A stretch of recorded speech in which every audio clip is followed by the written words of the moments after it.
بسم الله الرحمن الرحيم. halkan aan joogno waxa waaye Farax waxaan soo marnay tuulooyin aad u fara badan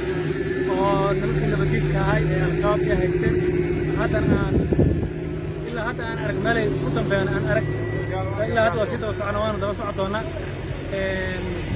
ciidamada ujeedin gaadiidkoodii waqtigoodii waxooda dhan waxay diyaar u yihiin inay xoreeyaan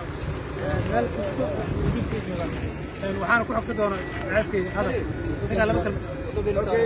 dhammaan waa arkaysaan gaadiidkii iyo ciidankii dhammaantood meesha wada taagan waxayna sameeyeen laamigii dhammaan isku xereeyeen muqdisho iyo hargeyso laamigiisaas u go'an yahay meel kastaan ugu daba tagna dhisaana dood kusii dhacdii haynaa mana kusii daayi doona igaa hiiraan kusii daayi dooniyo meel walbay soomaali ku nooshahay aadaa idin salaamaya wasalaamu calaykum waraxmatullahi wabarakaatu maasha allah hortaasaan ku qabanaysa